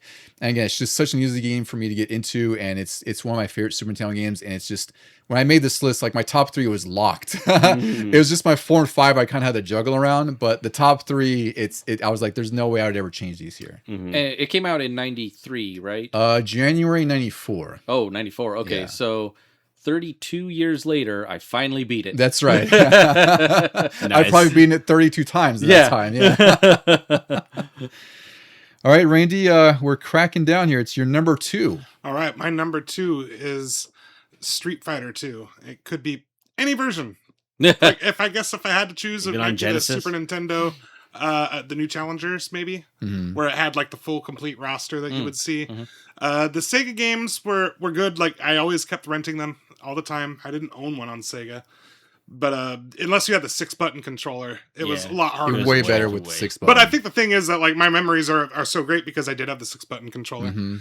I mean, what more do we say about this? I've been here for an episode on it. It's one of my all-time favorite games. And I mean, is there anything else that needs to be said? No. Aside from I'll have more maybe to say. the fighting game genre like did the best in the 16-bit era. Like that's where it really exploded, because before then it was almost non-existent. Well, yeah, and I would think that most of the fighting game genre probably would not exist if it wasn't for Street Fighter 2, specifically 2, because of course SNK was doing stuff as well with like the Samurai Shodown games and King of Fighters and all that, but like Street Fighter 2 is really the new benchmark for fighting games and what really revolutionized them for the rest of time. Yeah, like I said, the first time I saw it, Round Table Pizza. And I walked in there, I saw like, who is this green guy? And what's with that guy's hair? And I'm pretty sure I pumped in a few quarters, tried to play as Blanca terribly, because Blanca's one of the worst characters you could pick if you hadn't really played this game before. It was really clunky and awkward. But I just remember going home, and that game stuck with me, because my first experience with it was this might be the greatest game ever made Mhm. because it just looked so cool. I think Super Nintendo and Genesis, the 16-bit era was finally when they could port games to the home console from the arcade, and they weren't a complete like downgrade. Yeah, Yeah. totally watered down and just Yeah. limited by the 8-bit hardware. Well, it's also funny because it's almost like they had the first like patches in gaming too when they put out like Turbo and stuff. Yeah. They're Kinda basically were. like patches, right? Like for a game, but you Yeah. gotta buy a whole game. I always bring that up because I think people are right to be critical with what they spend their money on, right? When they say like, oh, there's a season pass is $30 Yeah. and whatever else. But I'm like, I get that. I 100% understand, but this has been happening forever. Like these new versions of Street Fighter 2 cost $70-$80 back then, and you're literally getting 4 characters and balance changes, which I'd say most people probably wouldn't know unless they played the earlier versions religiously, right? So Yeah. you know, gaming's been the same. It's just maybe things have gotten worse, but it's like this practice of having a new version out every year for like $80. It's Yeah. been happening forever. Yep. Yeah. All right, Mike, you're number 2. Oh yeah, this is a great one. This is my favorite Super Nintendo game, and it is Teenage Mutant Ninja Turtles 4: Turtles in Time. Yeah, great pick here. Gosh, this is one of those games that you ever have those gaming moments in your life that you can just always vividly remember. Absolutely. Like you can, and you'll always remember playing video games, but I think there's just moments of a certain time of playing video games that you'll just always remember. So this is again at my cousin's house. He lived just up the street from me, so I came over one day and he's like, I got this Teenage Mutant Ninja Turtle game, and it was awesome from the beginning. And I was like 6 because he had I was just about 6 years old. It was like right when it came out. So we're playing it, and we keep playing it. We keep like 2 hours we're playing it. And it felt like a decade as a little kid, like playing it that long. But it was so good. I just wanted to keep playing. Yeah, And he wanted to keep yeah. playing, and he was saving my butt all the time. Like there was times where I was getting wrecked, and he would just come in and save the day. And he even showed me, he's like, "Watch this," and then the mode 7. Yeah, you could throw the enemies at the screen, which blew me away. Yeah, it was Yeah. the coolest thing. I couldn't believe it when I saw it, and all I wanted to do was that. Like I didn't even want to fight anymore. I was like, "Can we just keep throwing them?" Even in the first level, because that was the thing for me. It's like I remember playing the arcade. Like my parents were on a family trip, like in Lake Tahoe or something like that. I remember we were playing it in an arcade. But even like when I got the Super Nintendo version, I didn't realize that there was a part where even the first level when Kraid, the giant Kraid, like he almost looks like a Stay Puft Marshmallow Man. Yeah. He's like walking across the bridge and shooting beams. Like that was really incredible. I really hadn't seen anything like that before on Nintendo. Like there's no way they had that scale. The depth, the scale. Yeah. It just from start to finish, the game is great. All of the characters play pretty fun. It's accessible. It's easy. We beat the whole game, which is the first game I ever beat in my life. I think that's why it's always etched in my brain because it's the first game that I ever beat like in one sitting. In my entire life, so that'll always be there, and it's just fun. Music's great, graphics are really good. I think it's better than the arcade. I completely agree. Yeah. Yeah, absolutely. It has better voice acting, you might say. Sha. It had the extra levels or the different bosses that were They're all better. Yeah.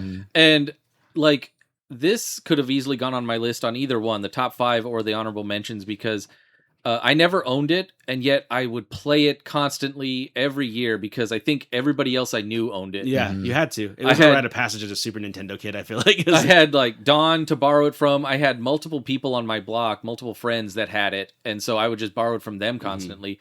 And I think even to this day, I still don't own a physical copy of that one either. It's a great game. Yeah, it's absolutely worth it for sure. And of course, like now you have the Cowabunga collection, which also has, and it's so great to revisit these games. Yeah, it was nice to see. Was it Shredder's Revenge is the newest one? Yeah. It was nice to see it like kind of pay really good homage. It's a modernization of it. And it works. It's one of my favorite beat 'em ups. Absolutely. Juicy, you're number 2, which fantastic choice here too. Wow. Yeah, it could be the entire trilogy, but I definitely will put Donkey Kong Country on this list, and that's my number 2. Because I mean, we did an entire series on this, and one of my just fantastic game. Like I said in my honorable mentions, we've talked about it over and over again in multiple ways, and what it spawned for like the Donkey Kong Land series, and even the recent Donkey Kong Tropical Freeze, Donkey Kong Bonanza. Yeah, it really did influence Donkey Kong for the rest of the Donkey Kong games. This was the start of it. Before that, he was just going to be the giant ape that Mario fought before Bowser came on the scene. And then he just took off, and it is a great platformer for Super Nintendo. Like, this is another one where I will go back to it. I think you mentioned it before. It's comfort food. I'll just go back to it and play it for no reason other than maybe I want to listen to aquatic ambiance. That's true. Yeah, this has one of the best soundtracks on the system and also one of the most stunning showcases, especially over the time when like Genesis was doing so much to like kind of cast dirt on Nintendo, right? Saying like, we got blast processing, we have all these really gorgeous Genesis games on older hardware technically. And Nintendo's like, look, can you do like this 3D Donkey Kong kind of game? I don't think you can, right? So this was a sort of a new thing for Nintendo to push and showcase, and it did such a great job. It's really a fantastic game. Like Genesis did have Nintendo on the ropes for a little bit, and then Donkey Kong Country was like Rocky saying, "I didn't hear no bell." Yeah. it was really good, and it's funny because like it's what it is not that unique like in it of itself. Like as a platformer, it's not like the most unique platformer. There are some unique things they do for sure, but it's done so well and so beautifully that you're like, well, this is the pinnacle of what this can be. Yeah, like, you know, like this is what platformers. You almost retroactively think that all of Super Nintendo was like this. Yeah, when it was late in its life. Right. Yeah. It was 94, and then 94, I think it was. Yeah. My number 2 is one of my favorite Genesis games ever, and also one of my favorite games ever. It's Streets of Rage 2, which we also did a whole series episode way back at this point. I don't even know what episode it was. I probably should have taken note of that. But we covered the trilogy and, of course, the new game. But Streets of Rage 2 was one of the... So, like, when I was young, like, my parents knew someone who worked at a grocery store, and he sold a bunch of Genesis games to my parents for really cheap. Like, that's how I got Echo and Golden Axe, and Streets Rage 2 was in there, and I had never played Streets Rage 1. I think I had played Final Fight before this on Super Nintendo, but when I got Streets Rage 2, like, I was really young. I was only like 7 where it was, but the soundtrack was something that I was immediately drawn to. It's got this really incredible 90s sort of dance club music, and the composer is Yuzo Koshiro. His sister Ayano Koshiro was also involved with this game because they have a development company called Agent, and in a lot of ways they even mentioned it, so that Street Fighter 2 influenced the combat system in this game, so that's why it feels so punchy and just heavy. And to me, this is like, there's no conversation of what's better between Final Fight and Streets of Rage. Like, I'd always say Streets of Rage 2. This soundtrack, like I said, is my favorite ever. Like, I listen to it pretty regularly, just, you know, some like YouTube or whatever else, because it's so freaking good and still stands the test of time because it was like perfectly tailored for the Genesis.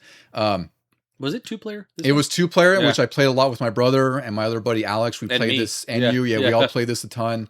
I just think the graphics are really gorgeous. Like, the sprites aren't as detailed or as big as Final Fight, but they still have their own very distinct style that is very much its own.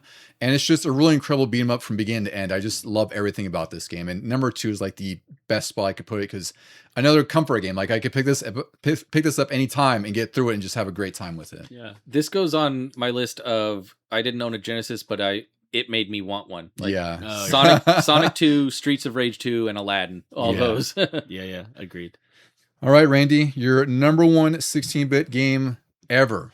All right, my number 1 is, I believe, the same as Mike's number 1. Yeah, we can do them together. Yeah, I think it's probably the best thing to do. Yeah. It is none other than Sonic the Hedgehog 2. Awesome.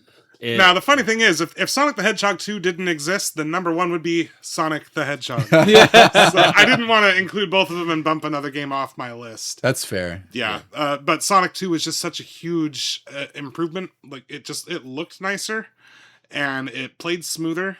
And I didn't even think there was any problems. Faster. Yeah, it was faster. Yeah, it was even faster, even really which is hard to believe. The slowdown like never existed, which is crazy. Yep.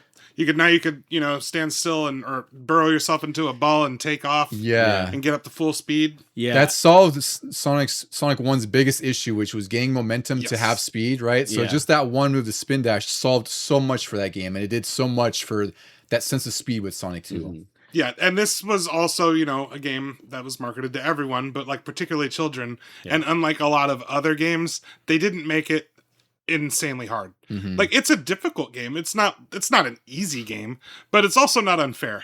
You can work at it and you can beat this game. Absolutely. Exactly. Maybe not get all the Chaos Emeralds. That's what I was about to say. It's those are pretty hard to get. The later ones. You could finish the game I think it's pretty well balanced. But yeah, if you want to go the extra effort to get through the bonus stages and get the Chaos Emeralds, that's when it becomes really difficult. But then it's worth it because then you get Super Sonic. Yeah, but it was I don't recall ever getting all of the emeralds. I did in the first one. I did with the debug code. Yeah. Oh, really? Yeah. This game, it's the reason why it's number 1 is it's if you had a Sega Genesis, you had to have Sonic 2. Like, you weren't you weren't a real Genesis owner. You didn't really have like if you didn't have it or play it a lot, then you weren't really a Genesis owner. For one, and then secondly, it was one of the only games that you can put out as a Genesis kid and say like you don't have a game like this. That's you true. Know, like you know That's you don't true. have a game like this, and that's why this console still exists is because you don't have a game like this. So it was the one thing that every Sega kid could hold on to is like, well, they don't have Sonic and they can't, like they won't be able to. But it played better. It is, I think, in my opinion, it is the best version of what Sonic is. I don't think there's anything else that can be. I mean, there's others that have come and gone, like Knuckles and Sonic 3 and things like that. But I think just what it does, you can't do any better in any other Sonic game. So it's the pinnacle of that version of game. You can't do anything better than what it does. Yeah. I think anytime you see Sonic in other media, it always like borrows from Sonic 2 more than any of the other Sonics, even though like you said Knuckles was in the later ones and stuff like that. But like what was it? Was it Green Hill Zone is in 2 or is Emerald Hill Zone? Emerald Yeah, Hill. Green Hill Zone is 1. Yeah. Yeah. So Emerald Hills like was just the HD version of Green Hill. Yeah. But it was like, yeah, every time you see Sonic in something else, in a cartoon or in Lego form or something like that, it was definitely because of Sonic 2. And lastly, the music and sound, but the music. Oh, yeah. Oh, And, yeah, and really we didn't great even music. mention it, but like you could give the other controller to To like a your buddy. kid brother or Yeah. sister or, Yep. or whatever. Doesn't would matter never die. if they're terrible and they die. Yeah. Fine, they'll come right back. Yeah. They But did yeah, a being great able to job take with control that. of Tails could really make the game a lot easier. Too. Yep. You could just absolutely destroy bosses. Just the two. Well, you could collect coordinating. rings too. Like it was a great companion to Sonic, which is what it was supposed to be, and also made it so anyone could play and not feel like they could kill each other or lose Exactly. their lives. Yeah. Yeah, agreed. And that's what makes this game the best. I love it. It's I'd say it's a fantastic choice. Ducey, you're number 1. So my number 1 is what beats Sonic 2. No. Ooh, them's fighting words. No, I mean, anybody who's heard me on this podcast should know and should be able to guess that it is definitely Super Metroid, the best 16-bit era game for me, for a lot of people. I mean, I recently saw just a YouTube video that was talking about Super Nintendo games, and I was surprised that it made the top of the list. When you have Zelda out there, and there's tons of Zelda lovers that'll always vote things up. And there's also a ton of Super Nintendo games you can also put up there too that we didn't cover, like the Chrono Trigger, Final Fantasy games. Yeah. There's so much that we didn't even talk about here, but you can also consider those number 1 in general. Yep, and then this beat them all, and especially beat it for me. I don't even know why, like after, like when it became that for me, because I loved it right away when I rented it, and then it made me want to go back and play the first one on Nintendo and the second one on Game Boy. But just eventually, maybe it was when you were borrowing it and you weren't getting as far, and I was like, probably. hey, I'm actually better than Don at something. Yeah. But no, He's like, savor the flavor. yeah. Now we're playing these games. Yeah. Street Fighter 2, popping it in. Little Mortal Kombat, okay. Yeah. But this is the ultimate comfort food for me too. I just recently, when I was like really sick in December, I couldn't play barely anything, but I still decided to fire up my Switch and start this briefly on the Switch Online app, and I will go back to it constantly, annually. I'll beat it while you guys are recording something else. Oh, yeah. Yeah. It's a great game. Yeah, fantastic. Like I said, it was really hard for me to not have that in my top 5 at all, but it is just one of the best Super Nintendo games you ever play. It still holds up well, like everything, the music, graphics, everything is just so good, and one of the most atmospheric games, and it's one of the older games, right? It's 32 years old at this point, which is pretty incredible. It told story without really needing any cutscenes. Yes, that's right. You could gain like what was going on just by your actions. And it inspired an entire genre of games that are still going today. Mhm. Yeah, it's also like it's addictive without you realizing. Like you get into it, and then all of a sudden you don't want to stop because you're like, okay, where do I go now? You know, you're like, I can figure this out. I just have to backtrack in my head, like where I had like a block or something or a blockage, and figure out how to get past that. That's why I love Metroidvanias now, is because it does force you to kind of like make note of certain parts of the environment where you couldn't progress for some reason, and be like, oh yeah, now I have this ability and I can go through there. Yep. Yeah. So that was addictive. To like when you figured like, oh, I finally figured out how to get past this thing. I've been trying to. This is where I needed to go. You know, like. Yeah, when you get like a super missile, and now you're remembering every green door you couldn't do anything with. Yep. It even goes all the way to today with like Resident Evil 9, and you get the little It is very much like that. you get the little bracelet that unlocks doors, and you're like, I remember 5 doors that Exactly. had this. Yeah, it's very Metroidvania. Like that's exactly what I thought when I was playing through Rec Room. I was like, this is a little bit like a Metroidvania. It's great. Yeah. All right, DC. Well, as much of a not surprise as your number one is, this wouldn't be surprising to anyone here or anyone who knows me at all. But my number one 16-bit game of all time is Street Fighter 2. And here, much like you, Rainy, I'm kind of encompassing all of them. But if I had to pick one version, it probably would be Super Turbo, which didn't get like a Super Nintendo port or anything, but it was on the 3DO. But this game, when I first played it, I didn't know what it was. Again, my buddy Alex, who's 4 years older than me, he didn't own consoles. He would just borrow games from his friends who had consoles, bring them over to my house, and we'd play them and try them out. So he brought this game over, and I don't know what it was about this game, but I was hooked right away to learn it because he was teaching me how to do stuff like fireballs and shoryukens or anything like that. And I really hadn't played many fighting games before this that I could remember.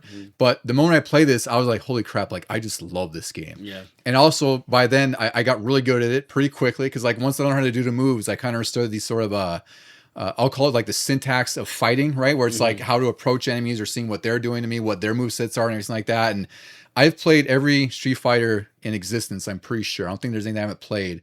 And even last night, like I got back into Street Fighter 6 for the first time in like 8 months. And I was like, oh, this feels so great. Like, I freaking love Street Fighter. So Street Fighter 2 was just one of those games that was something I could always go back to. Now, I would not say this is like my desert island game because, if you play this single player, it gets boring fairly quick, right? Because it's meant to eat your quarters.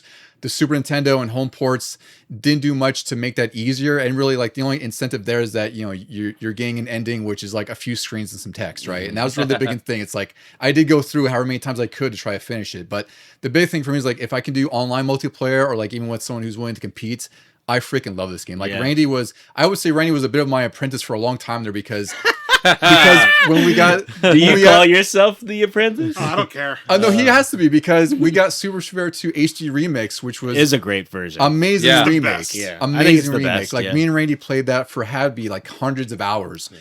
But it's just one of those things where it's like, I'll give Randy credit because like Ducey won't play with these games with me anymore, ever. He's stopped. Most of my friends have. Randy was like Rocky in that sense. He's like, I hear no bell. And like he could lose how many times, but it's like he was getting really good at it. Like he was learning the game kind of, organically, like maybe through the trial by fire, but he was learning it. So it's really great when I could play with another friend who knows how to play the game. We could be really competitive. And it's like, you're kind of actively learning too, because I have to adapt to his style just like he's to adapt to mine. Yeah, growing up, I didn't have anyone that I could play with on sort of an even playing field. It was like either like my sister or the computer on an easy mode because the normal mode was going to wreck me. And I didn't know how to do all of those things. So it wasn't until that era when like HD Remix came out that I was like, okay, I need to get into this because I've always loved these games, but I never really got any good at them. Yeah. And it's annoying that like no one will play Don. Yeah. So like if worst case scenario, Don just has to take off his autopilot to play me, that's great. Like, but you did really good though. Like I said, there was times where we'd play for like a while. Like our sessions would last a while because we'd go through like each character and try to compete with each other. But it's like you learn how to play like Chun-Li. You're actually like pretty damn good. It's like, damn, I have to with HD Remix, Chun-Li. Yeah, like I actually have to like, I could pay make some more people attention. miserable. And on the other side of that coin, one time Don beat me when he was in another room and couldn't see his character. Yeah, I remember that one. But like my Chun-Li would go like the full 5 rounds to like no health left for anyone against people that were like at the very top of the leaderboards on live. Yeah. So just in general, I love fighting games because I don't know, maybe I have ADD. I have no idea or something, but it's just whenever I play a fighting game, I can really just lock myself in, keep focused. I'm learning how the other player plays. I'm learning how to, sort of by that sort of like making my skills more aware of what I can do with my character and also learning what they're doing as well. But I just go back to this because I had so many memories of playing it with friends, even if they got tired of playing it and everything like that. But it's just such a great experience for me every single time. I just really love Street Fighter, and Street Fighter 2 is like, it's my number one. By the moment we said like, let's do a 16-bit list, I was like, well, yeah, I know it's number one. I know they're going to know what number one is. So I knew what my number one was. It would have probably been number one, like if I had a Super Nintendo with like Super Turbo or Turbo or Super, whatever. Because I know they didn't do Super Turbo on them. Our number ones make sense. It was the game that, for that era, that generation made fighting games my favorite genre. Before it would have been like, the beat 'em ups like Streets of Rage or 100% Turtles in agree. Times. Yeah. But having these arcade ports on Sega and Super Nintendo, the fighting games became the thing for me. Yeah. Yeah. I mean, as a Genesis kid, you couldn't say that like Mortal Kombat on Sega Genesis was actually better than like It was more controversial and cool. Yeah. It was really cool. Yeah. And the movie was a better movie. That's you, fit. you hold your absolutely. tongue. That's it. No, actually, it was really good. Yeah. So that's my number one. That one, like I said, it's painfully obvious, but that game is just it's always a special thing for me. So it's I don't know. easy number one. I don't know why it wasn't until like the introduction of the third plane, like 3D fighters. Yeah. That's when I finally could stand like Yeah, against like you. the Virtua Fighter 4s and everything like Yeah, that. Soul Calibur. Dead or Soul Alive, Calibur. Soul Calibur. I don't know what it is, but my brain just when I go in a 2D fighting mode, well, Street Fighter, Mortal Kombat, I've gotten a little better at, but Street Fighter, I just freeze. Yeah. and it feels like I'm not even holding the controller sometimes, like the way you can get perfects on me. Well, that's why I love it, because it's like for me, like I've learned how to judge patterns for people, because everyone has sort of their offense plan, right? So it's like if I catch on to what you're trying to do, then I can catch you in the middle of it and and counterattack. And it's just fun for me to learn that, because you're actively having to do it, right? Because these rounds are 90 seconds at most. They'll probably end in like 30 seconds depending on how you're playing. But I think that's what's most fun about this. Like I'm immediately learning the moment I get in. I have like 45 seconds per round to figure out how to beat someone. Yeah. All right, guys. So we had a pretty amazing list, I would say. A lot of robust choices, a lot of diversity, a lot of incredible games. So yeah, thank you all for having your honorable mentions. I know we kind of kept it kind of tight because all of us could talk at length if we had Forever. more. Yeah. Like there's a lot of stuff we didn't even talk about. Like there's all kinds of games I could have listed. Like I was looking at my shelf. It's like I wanted to put the WWF games on there because maybe they weren't great, but I played the hell out of those back then. I played a lot of the Royal Rumble and WrestleMania, the arcade game. Yes, exactly. Right. So it's great that we had a tight list. There was a lot of great choices, but Final Fantasy 3/6 was amazing. yeah, really Toy incredible Story. game. Toy Toy Story, Story was a big yeah. deal for me. Oh, Lion King. Yeah, Lion King. Everybody hated that one. Super Yeah. Nintendo. There's Batman and Robin. There's so I many. really great like games. Batman and Robin. That almost made my list. Yeah, really fantastic Batman stuff. Forever. Oh, crickets. Forget about it. Yeah, that one we could let sputter out. Yeah. Yeah. And if you have any 16-bit games you want to talk about or anything you just want to, mention to us, you can reach out to us at LegionGamingPod@gmail.com. We're also on Instagram, where I post my collection videos and all kinds of random stuff that I might think is kind of cool or maybe sometimes funny. You can find us there at Legion Gaming Podcast. Fellas, thank you for joining us for the first time in like a year, whatever it's been. It's been a good time. It was great. Thank Had a you. great time. Good times. Ducey, any final words for our friends who are going back into the land of 16 bits? Press start to continue.